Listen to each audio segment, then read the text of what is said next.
I filed for divorce. A poor wife is useless after all. My husband suddenly shocked me with these words. Moreover, while I was away on a business trip, not only did he file for divorce, but he also married his lover. Furthermore, my husband said, "You, a poor person, married me for my wealth, right? I won't fall for that. So give up any claim to the property."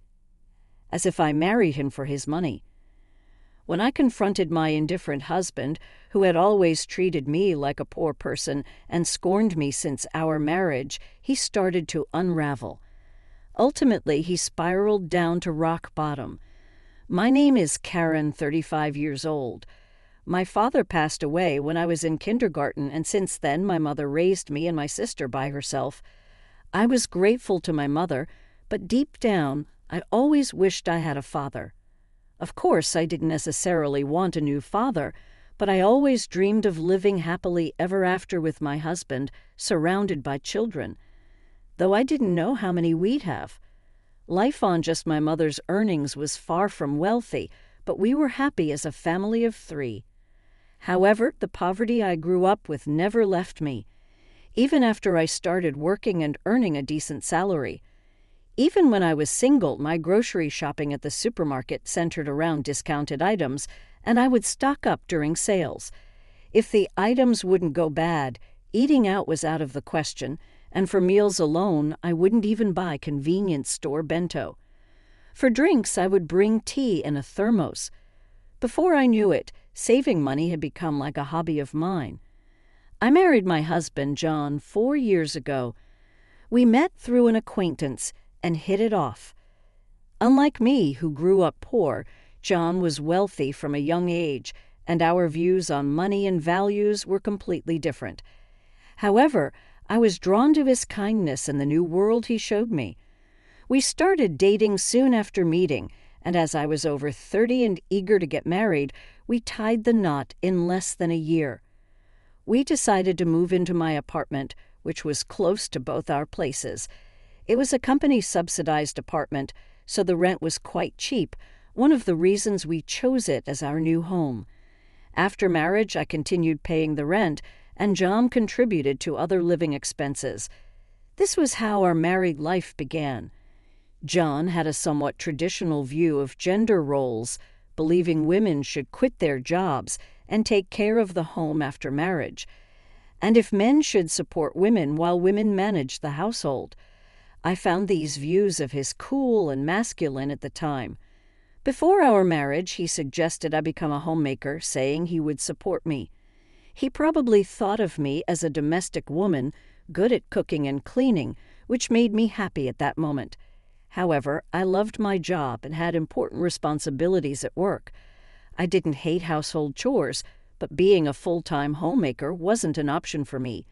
If I quit my job and became a homemaker, we would have to leave this apartment as its company subsidized. Moving to a similar apartment would significantly increase our rent and moving costs. Honestly, John's salary wasn't that high. If we had children, our financial needs would increase, and I would inevitably need to keep working. Thinking about our situation, I decided to earn as much as I could while I could, and since I was paying the rent. I felt I needed to continue earning. I subtly brought up these points, including the need to move out of the apartment, in a conversation with my husband, John. This was probably the first time I contradicted his opinions. "Hey, about you wanting me to be a homemaker, I'll take care of the house, but can I continue working until we have kids? I want to save as much money as we can for now." "Huh? Are you saying my salary isn't enough, or do you just want more money to spend?" "It's not like that.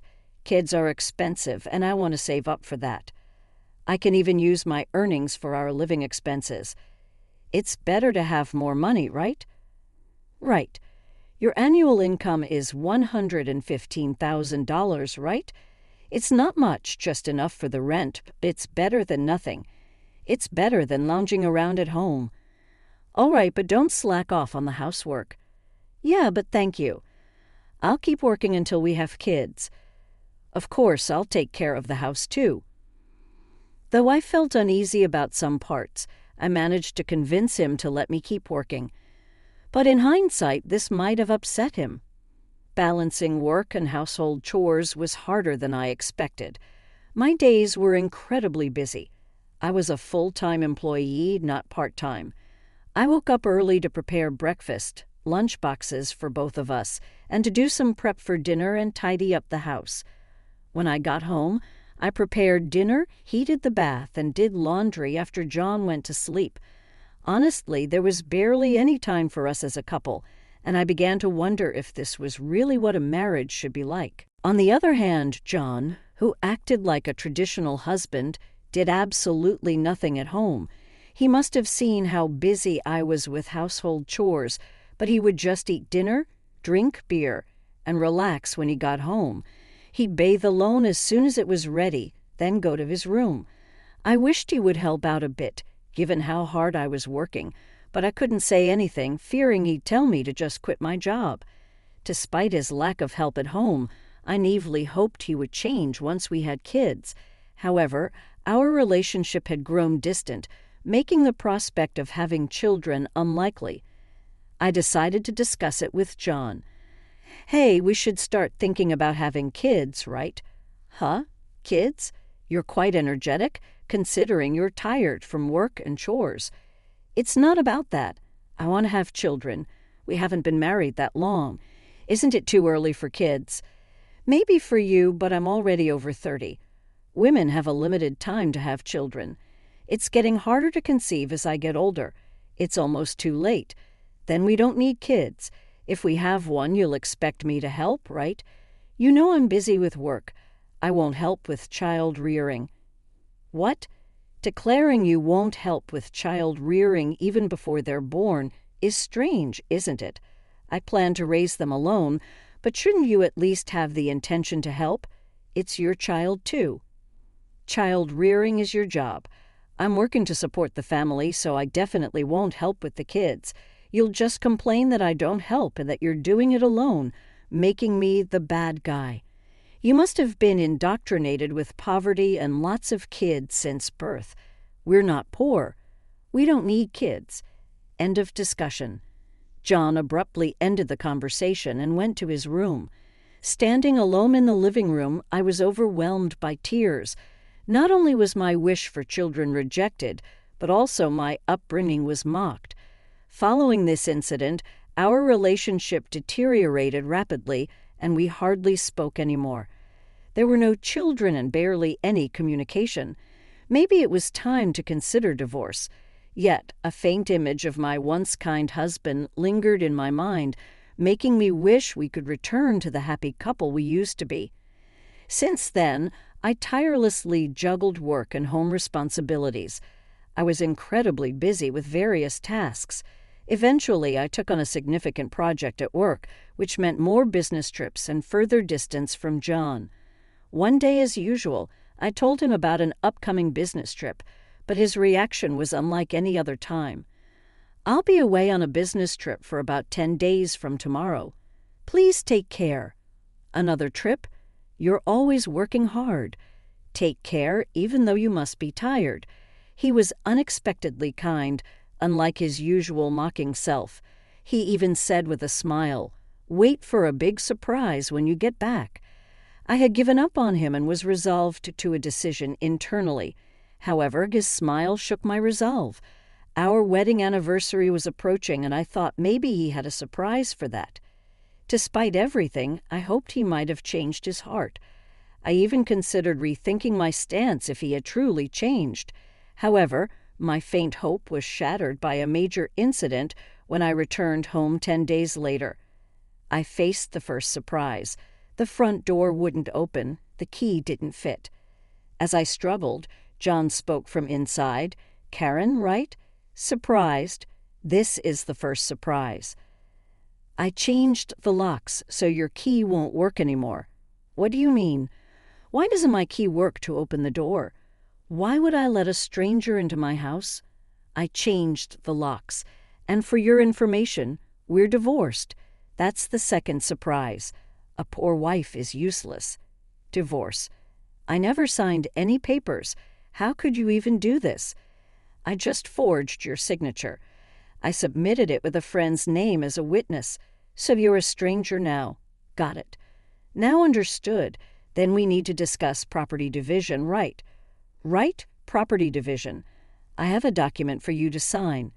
I'll let you in this one last time. John finally opened the door. Inside, there was a document for me to sign, waiving my rights to property division. I thought you'd say, give me property division if you want a divorce. Poor people like you probably saw me as rich. You married me for my wealth, right? I won't fall for that. So, waive your rights to the property. What? I never even thought about property division. I hadn't even considered divorce. So you'll also waive your rights to property division, right? How much property do you think a poor person like you has? A few thousand in savings at most? I don't need that. I have more assets. So if anyone is doing the dividing, it would be me giving money to you, not the other way around. Don't you get it? Is that so? Well, that doesn't matter. Let's change the document to reflect mutual renunciation of property rights and make it a public document, I retorted stubbornly. Afterward, John redid the document on his computer, deciding to make it a public document. However, it would be some time before we could submit it. I decided to pack my things and leave the house for the moment. As I was leaving, he scorned me until the end. You are poor. I thought about throwing away your belongings while you were on your trip, but you barely had anything, always wearing the same clothes, typical of the poor. The reason my belongings were few at that time was deliberate, part of my plan. The only unexpected thing was John changing the locks without my knowledge. A few days later, as expected, in a panic, John called. Karen, what have you done? What do you mean? I haven't done anything. Why are you panicking? I have a lot of questions. First, I was told to leave the apartment.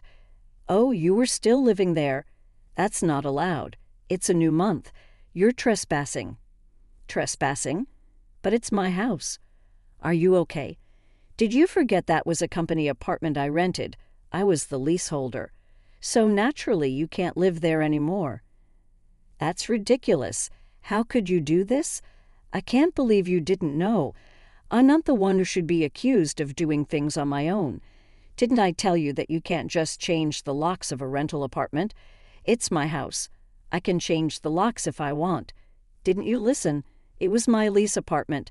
Even if you were the leaseholder, the owner is the apartment manager. You can't change the locks without informing them. Is that so? Also, I terminated the lease. While you changed the locks, I was allowed to live there until this month. I was planning to return, but now you've unlawfully altered someone else's property, which could be criminal damage. Wait, why did you terminate it so early? Criminal damage. Is that why the police are at the front door now? I'm too scared to open it. But I calmly replied, so the police did come. Don't worry, it's probably not for trespassing or criminal damage. It's better to talk to them. Why do I know about the police? Because I reported you for filing the divorce papers yourself. It seems like you've committed crimes like forgery and fraudulent use of a private document. Divorce papers can be filed by one person, but only with mutual agreement and personal signatures. Since John forged my signature and the witness, it's obvious that it's a crime. But he seemed unaware of his guilt. I continued pressing further. So the divorce papers you submitted are invalid, and your marriage with Susan can't happen either. How do you know about Susan? Did you think I knew nothing? I had a private detective agency thoroughly investigate your affair with Susan. It was a busy time at work, and coordinating with the agency was tough. Plus, you even held a grand wedding ceremony while I was supposedly on a business trip. Are you okay? Your business trip was a lie. Yes, I took leave from work, despite being busy, to do some research and prepare documents. I knew about you bringing Susan home. It would have been impossible to gather this evidence while working. After I revealed everything, John was speechless and seemed quite downcast, even over the phone. Then he pleaded with me, "Please don't tell Susan I'm divorced." Why would I? There's no such fact to tell, really. Thank you. Are you misunderstanding something? When did you become divorced? That fake divorce paper is invalid, remember. So legally, you're still my husband, not divorced. What? So since you committed adultery, well, legally my husband, Susan needs to pay compensation.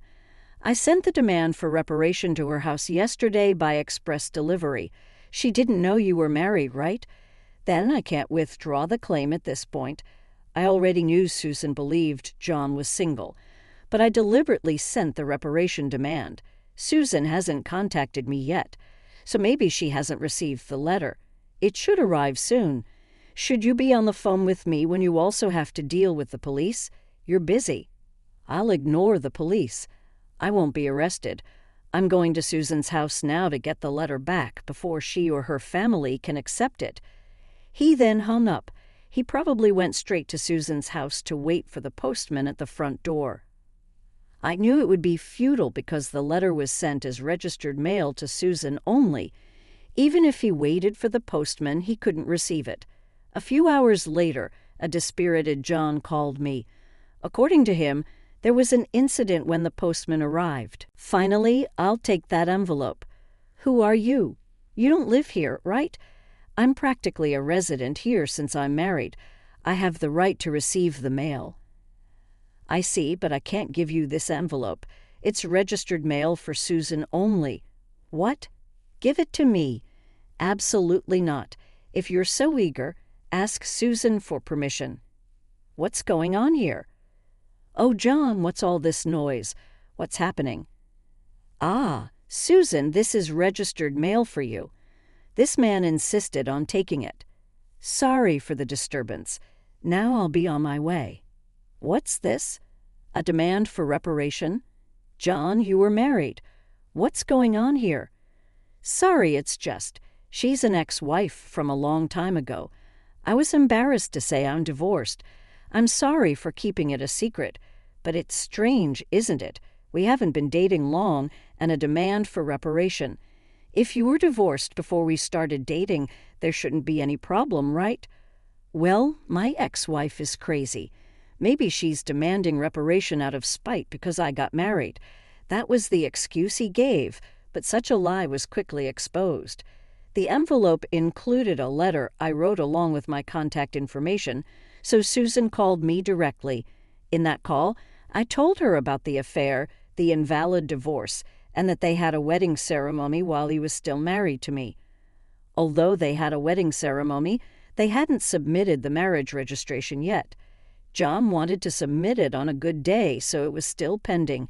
He probably delayed submitting the marriage registration due to uncertainty about whether the divorce was finalized. After being exposed, John fled from Susan's house and shamelessly contacted me again. I still had something to tell him, so we agreed to meet at a nearby cafe. As soon as I arrived, John said, "Karen, please withdraw the reparation claim. Let's pretend we've been separated for a long time and officially divorced. Now I can apologize to Susan for being secretly divorced and maybe cover it up. You think I'm desperate to stay married to you. I was going to file for divorce anyway. But since you cheated, you'll pay reparation. Just trying to extort money from me, huh? Typical of the poor. You have such a poor heart. You're talking nonsense. Depending on my answer, everything can change. There's still an option where we don't divorce. If I say no, you can't reject it, meaning you can't marry Susan, and your marital status will be exposed. Fine, I'll pay the reparation. Just divorce me now. Sign here.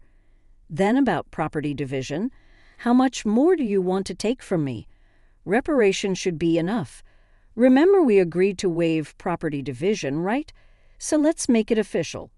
All right, you're not as bad as I thought. Thank you. We then went to a public notary, made a public document for reparation and property division, and then to the city hall to submit the divorce papers, finalizing our divorce relieved. I exchanged final words with John. Glad we don't have to divide property. What are you saying? I'm the one who benefits from that. By the way, do you even have assets after paying me reparation? Susan will also claim damages. She mentioned charging you for the wedding expenses. That's impossible. I'm marrying Susan. She can't claim that. We're divorced now, so there should be no problem. Still living in a fantasy. You committed marriage fraud.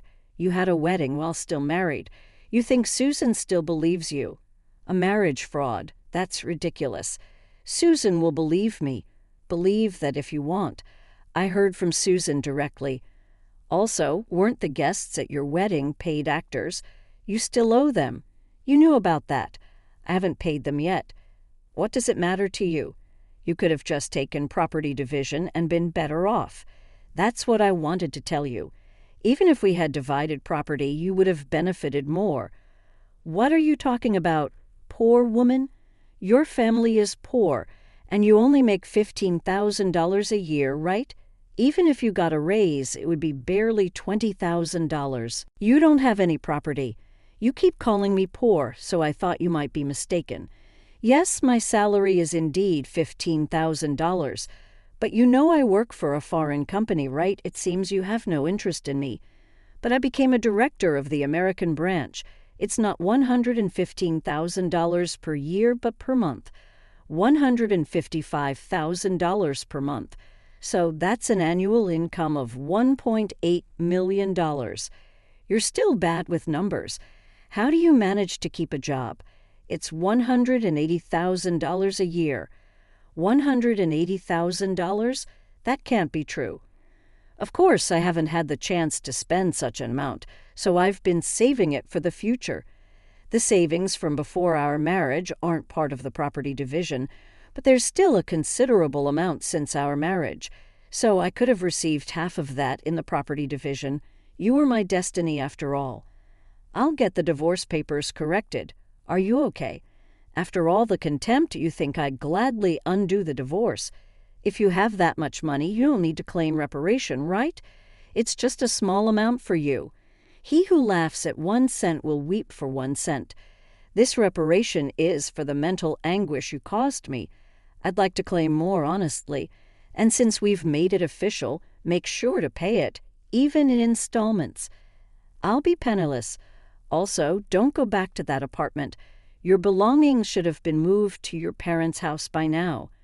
You thought I had few belongings, but that was because I had already moved. Most of them were you that indifferent to me.